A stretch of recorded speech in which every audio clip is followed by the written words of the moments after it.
Hello, you're on the Story Audio Diaries. Subscribe and like. Let's go. My name's Jake, and I work as a systems engineer for a firm in Austin, Texas. Nothing flashy, just blueprints, long hours, and a cubicle with a dying plant I keep forgetting to water. Most days blur together, but that particular Thursday, I remember every detail. It started like any other. Alarm blaring at 6:15 a.m., coffee brewed just strong enough to burn the bitterness off a late night, and Lena mumbling something from bed about meetings all day. I gave her a quick kiss on the forehead before heading out. Work was the usual grind: spreadsheets, clients pretending to know more than the engineers, and Greg from accounting microwaving tuna in the break room like a domestic terrorist. By the time I got into my truck and pulled out of the lot, all I could think about was getting home, grabbing a beer, and catching the Rangers game, maybe even zoning out to a rerun of The Office if the score got ugly early. But I remembered something on the drive. Lena had that work dinner tonight. She'd mentioned it offhand earlier in the week, something about having to present a proposal to some external partners. I didn't think much of it at the time. Lena worked in marketing for a startup that had recently been absorbed by some bigger corporate umbrella. Since then, her schedule had gotten messier: late nights, Zoom calls at odd hours, business trips that popped up like mushrooms after rain. I chalked it up to the grind. We were both busy, both trying to build careers worth being proud of. Still, I remember exactly how she said it that morning. Might be home late. Not wish me luck, or hope I don't trip over my own PowerPoint, which is the kind of thing she used to say before presentations. Just a monotone, eyes on her phone, tapping through emails. Might be home late. No smile. No detail. Nothing. I didn't question it then. When I got home that evening, it was already a little past 6. The sun was just starting to dip behind the oaks in our backyard, casting that warm orange glow through the kitchen window. Milo, our cat, brushed past my leg with a half-hearted meow before hopping up on the windowsill. I dropped my keys in the bowl by the door, shrugged off my jacket, and headed toward the fridge. I was halfway through cracking open a Shiner when I heard her heels. Sharp, deliberate clicks on the hardwood coming from down the hall. The bedroom door creaked open, and I turned just as Lena stepped out. And that's when time slowed. She looked different. Not just dressed up different. Not presentation at work different. It was like watching someone I didn't recognize but had known forever. She wore this sleek black dress I'd never seen before. Tight, elegant, with a slit down the side that showed just enough thigh to make my throat dry. Her makeup was heavier than usual: smoky eyes, red lips, hair styled in soft curls. And then there were the heels: tall, sharp stilettos, the kind she only wore for weddings or cocktail parties, never for work stuff. But what really did it? The bag in her hand. A crisp, glossy shopping bag from La Perla. The kind of store you walk past at the mall and feel broke just looking in the window. The bag was small, in asterisk mate. Tissue paper rustled as she shifted it from one hand to the other. I saw it just for a second, poking out, a flicker of wine-red lace. My first instinct was to say something. Joke, maybe? Something dumb like, big pitch or secret date with James Bond? But the words stuck in my throat. She didn't look at me. Not right away. She set the bag on the table like it weighed nothing and picked up her clutch from the counter. Her eyes flicked toward mine, barely meeting them. The smile she gave me was tight. Practiced. The kind you use when you're posing for a photo with people you don't actually like. Don't wait up, she said, grabbing her keys. She walked past me like I wasn't even there, heels echoing through the entryway. The door opened. Then closed. Just like that. I stood there for a long time, beer still in my hand, foam dripping over the edge of the bottle. I didn't take a sip. Instead, I walked to the kitchen table and looked at the bag again. I wasn't going to touch it, but I stared at it like maybe it'd offer some kind of answer just by sitting there. It didn't. I ended up on the couch, staring at the TV with the volume low and the game playing in the background. The Rangers were losing, but I couldn't care less.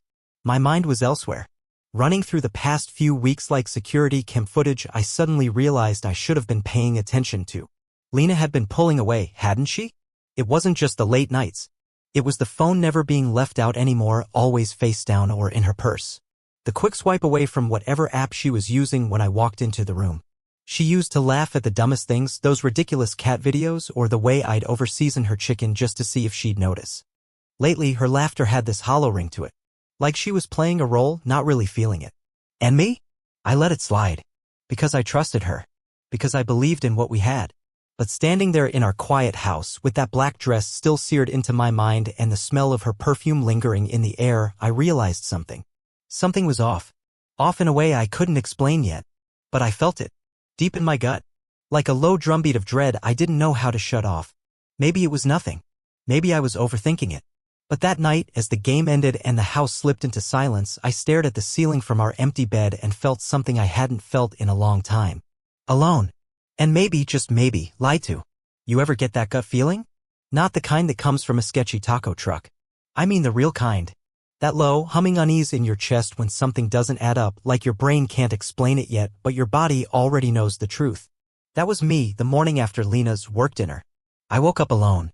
The other side of the bed was cold, smooth, untouched. Her pillow didn't have the usual faint indent from where she curled up. Her perfume wasn't lingering anymore. Just silence. And a hollow spot in my chest that hadn't been there the day before. She came home sometime in the middle of the night, I think. I must have dozed off around 1. When I opened my eyes again at 3:17 a.m., the front door was locked, her shoes were by the hallway bench, and her coat hung up neat, like she was trying too hard to be normal. I didn't wake her. I just lay there, staring at the ceiling, listening to the soft hum of the fan and the quieter hum of my own spiraling thoughts. That's when the doubts started to take root. It was small at first. Innocent. Just a question, why didn't she tell me more about the dinner? Lena used to be excited about things, nervous even. She'd run her presentation by me, ask me if her shoes looked too aggressive, if her slides were too wordy. But this time? Radio silence. Then, over the next few days, things kept stacking. Her phone was never out in the open anymore. Used to be, she'd leave it on the kitchen counter or by the charger, face up, notifications buzzing like an annoying fly. Now it was always on silent. Always with her. Always screen down. And one day I reached for it by instinct, just to check the time while mine was charging, and she snapped. "Can you not?" she said, sharper than I'd heard in months. "I have work stuff on there." Work stuff. That was the phrase that kept coming up. It's just work. I've got a work call. Long work lunch. Work travel. Work dinner. But suddenly work was sounding a lot like "don't ask." And then there were the small changes. She started wearing different perfumes. Not just 1, 2, or 3. I noticed because I pay attention to that stuff even if she doesn't think I do. The old one, that soft vanilla scent she used to spritz before date nights, was gone. Replaced with something sharper. Muskier. More noticeable. Her wardrobe too. Not all at once, but gradually. Higher heels. Backless tops. Dresses with bold cuts she never wore before. I made a dumb joke one morning when she was getting ready. She was wearing this red wrap dress that showed off way more back than usual, and I said, "Did you get promoted to fashion exec?" She laughed, but it was off. Tense. What? A woman can't feel confident at lunch. I let it go. But it stuck. Even Milo, our cat, started acting weird around her. I know that sounds dumb, but hear me out. Milo used to run to the door when Lena came home, tail up, chirping like he'd been waiting all day. Lately? He stayed perched on the windowsill, eyes narrowed, watching her. He'd let me pick him up, but not her. I'm not saying cats are relationship oracles, but mine had clearly made a decision. And still, I told myself I was overthinking. But that only lasted until I noticed something else. She changed her passwords. I didn't find that out by snooping. It happened by accident. I used to log into our shared streaming account on her laptop when I couldn't find the remote. One night, while she was in the shower, I tried out of habit. It asked me for her password again. Weird. When I asked her about it later, she shrugged. IT at work made us update all our passwords. Company policy. That sounded legit until I tried to check our joint savings account to move some money for car repairs. Same story. Locked out. Password changed. And then the final straw came on a Saturday morning. We were sitting on the back porch. I had just mowed the lawn, she was scrolling her phone, sunglasses on, pretending to be lost in some article. I asked her if she wanted to go see my parents the following weekend. My mom had been bugging us to come over for dinner. She didn't even look up. Can't. I'll be in Houston. I blinked. For what? She hesitated. Just for a second, but enough. Networking event. Over the weekend? Yeah. It's important. I nodded, trying not to let my face give anything away. But the pieces were clicking into place faster than I could ignore them. Lena never mentioned Houston before. She never mentioned any networking events outside of Austin. And just like that, my gut feeling stopped being a feeling and became a fact I hadn't proved yet. I didn't say anything. I just nodded, took a sip of my beer, and kept staring at the clouds rolling in. Something was going on. And I wasn't going to keep pretending otherwise. I didn't think I'd actually go through with it. Not at first. You see those scenes in movies where the husband follows his wife through the city, ducking behind corners, hiding behind newspapers like a bad spy? That wasn't me. I'm not that guy. I'd always believed if there was something wrong, we'd talk about it. We always had. But now, Lena wasn't talking. So I stopped asking. And I started watching. It happened on a Thursday. She came home late. Again. I was already in bed, lights off, playing dead. I'd gotten good at that lately. Listening for clues, breathing quiet enough to catch the sound of her keys fumbling in the lock, her heels sliding off, the almost silent sigh she let out as she walked into our room. That night, I heard her stop at the nightstand. There was a small thud. Not loud, just enough for my ears to lock onto it. A second later, she slipped into the bathroom without turning the lights on. When I opened my eyes, there it was sitting on the nightstand. A glossy white card with embossed lettering. Gallery 8. Guest pass. My chest tightened. Gallery 8 was familiar. I'd heard the name tossed around at the office, one of those hush-hush lounges downtown with a by-invitation-only policy. Not a place for casual drinks. Not even for networking. It was where you took people to impress them or seduce them. Most folks in finance knew what it was, a velvet-wrapped playground for elite investors, private artists, and people with secrets. Lena wasn't in finance. She wasn't even close to that world. So what was she doing with a pass? I stared at it for a long time. My hands wanted to pick it up, but I didn't. I didn't want her to know I'd seen it. Not yet. The next morning, I asked, real casual, still going to that Houston event this weekend? She nodded. Yup. Early flight. I nodded back, then said nothing. But I had already made up my mind. I called in sick to work the next day. First time in months. Told them it was food poisoning, something brutal. They didn't ask questions. By 7:30 a.m. I was in my truck, parked 2 blocks away from our house. I had my hoodie pulled up and my seat leaned back like some bored PI in a bad detective novel. She left at 8:02. Makeup done. Heels on. Hair perfect. Not travel clothes. Not even business casual. She was wearing that navy blue dress with the side slit, one I remembered from our anniversary 2 years ago. I waited a few seconds after she pulled away, then followed. She didn't go to the airport. She didn't go to the office. She went downtown. Her car slid into a valet line outside a swanky boutique hotel, definitely not the Hilton she told me she'd booked. I found a side street to park on and watched from a distance. Then I saw him. Tall, expensive coat, clean-shaven, salt and pepper hair. The kind of guy who looked like he didn't wait in lines or check price tags. He was leaning against a column outside the hotel entrance, checking his watch. When Lena stepped out of the car, she didn't hesitate. She smiled, God, that smile. Wide. Familiar. An asterisk mate. He stepped forward, arms out. And she walked right into them. They hugged like they knew each other's rhythms. He pulled her close and she tilted her head slightly as he kissed her. Not on the cheek. Right on the lips. It wasn't fast. It wasn't forced. It was deliberate. And it shattered me. I couldn't breathe. I felt it in my stomach first, like someone had pulled the floor out from under me. My hands gripped the steering wheel until my knuckles turned white. I wanted to honk. To get out. To scream. But I didn't. Instead, I grabbed my phone.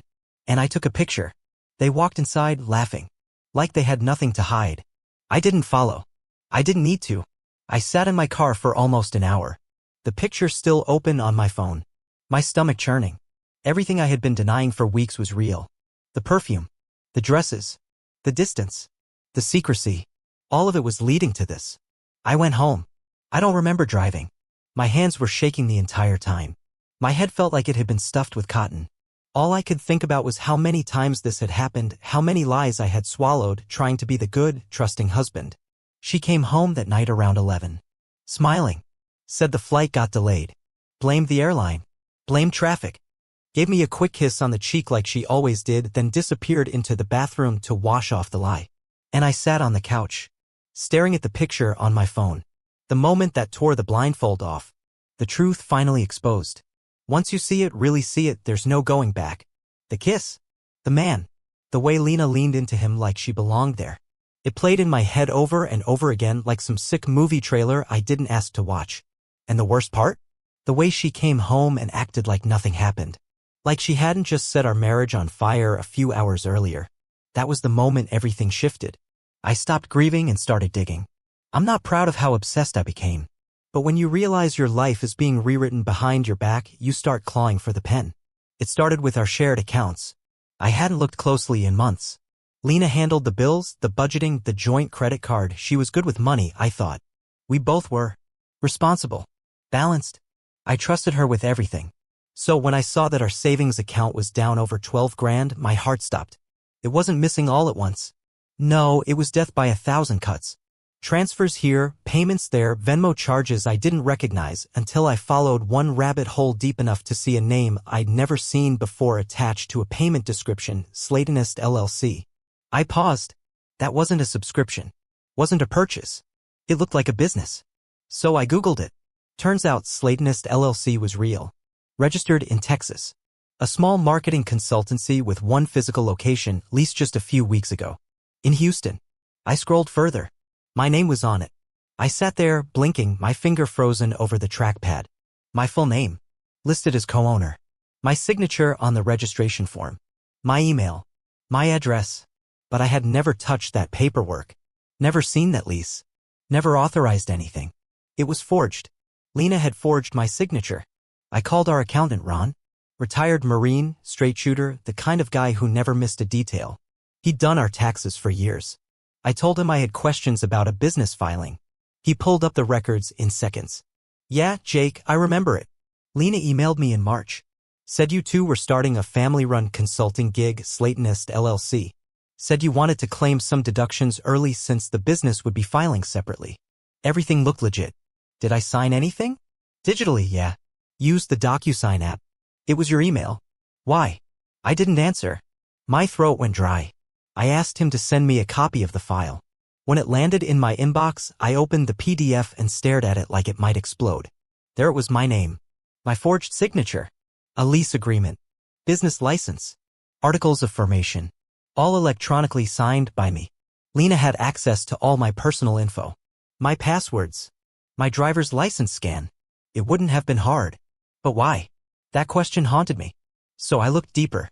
I found an address tied to the business registration. A studio suite in a business district on the edge of downtown Houston. The leaseholder? Mark Hollis. That name stopped me cold. Mark Hollis. The man from the hotel. I looked him up. Found a company profile. Head of business development at a firm Lena had done freelance consulting with a year ago. I remembered her mentioning the name once or twice. Mark wants revisions. Mark asked for another version of the deck. I never thought twice about it. Until now. He wasn't just a fling. He was the guy. The partner. Not just in the affair, but in the business. She hadn't just cheated on me. She had built a life outside of me. A fake company. A forged signature. Secret bank withdrawals. And a registered office lease co-signed with another man. And I was just, what? The guy keeping the lights on? The name she needed to make it look legit? I sat at the kitchen table until well past midnight, staring at all the files I'd printed out. I lined them up like pieces to a puzzle I hadn't wanted to solve. And the picture it painted was so much worse than I expected. Lena hadn't just betrayed me emotionally or physically, she had committed fraud. She had stolen from me. Lied to our accountant. Lied to the state. Lied to me while looking me in the eye every single day. The woman I fell in love with would never have done this. But the woman sleeping in the next room had. And suddenly, I didn't recognize her at all. I didn't sleep that night. I sat in the living room with every light off, watching the soft blue of my laptop screen glow against stacks of printed documents, bank statements, LLC registrations, the lease agreement.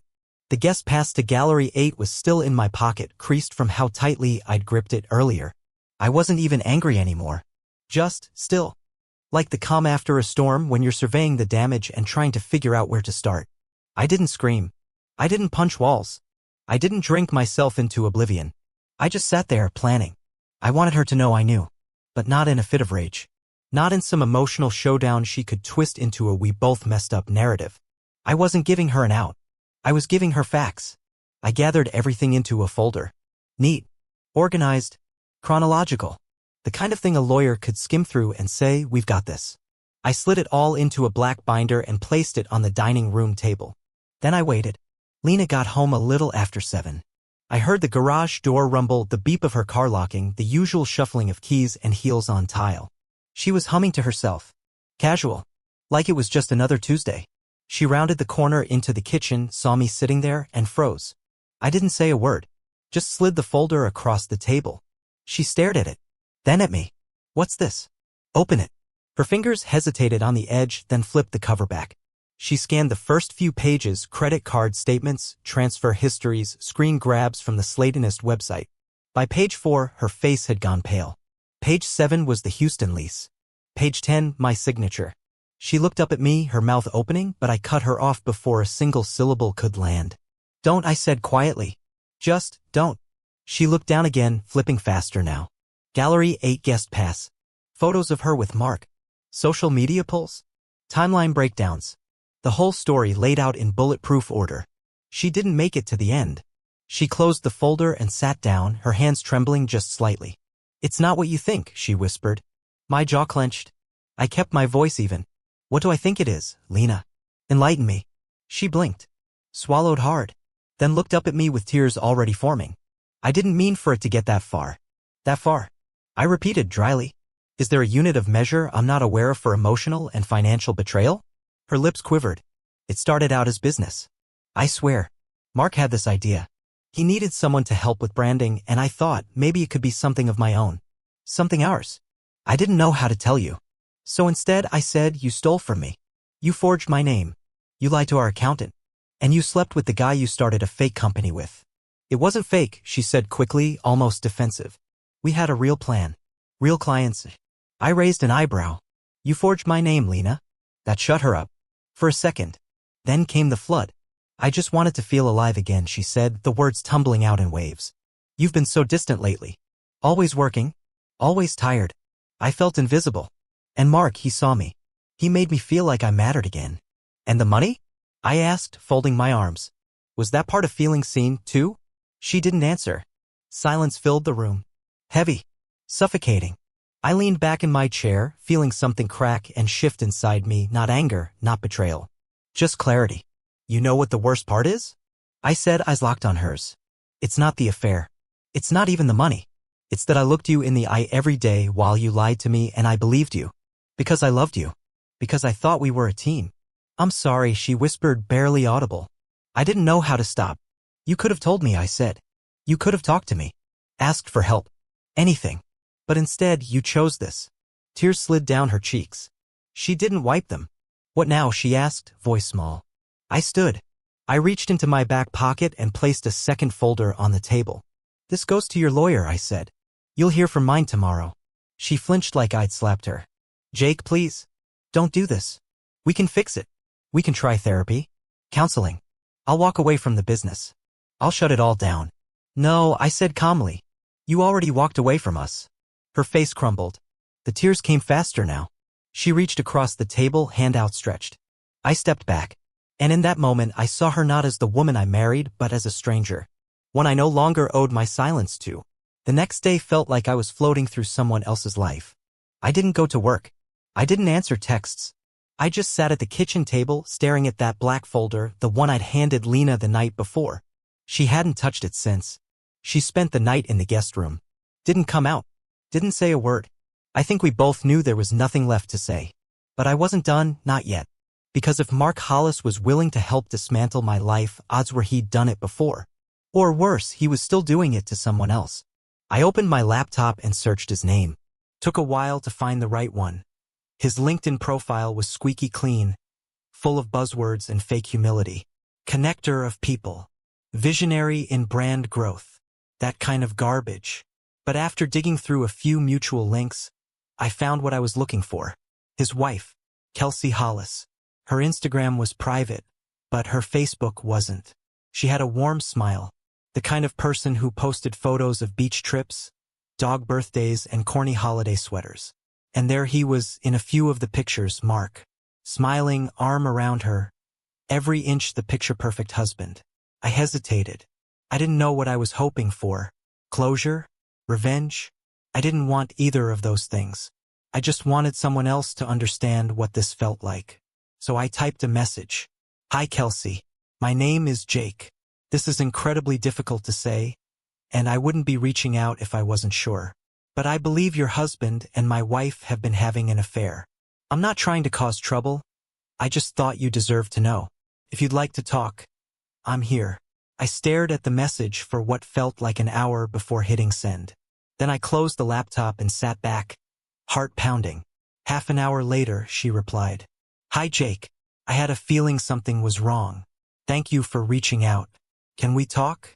We set up a call. I stepped outside onto the porch, heart racing, and answered on the second ring. Her voice was steady, calm. But beneath that, I heard it. The same crack I'd been carrying in my own chest. Thanks for calling, she said. This is surreal. Yeah, I said, letting out a breath I didn't realize I'd been holding. You and me both.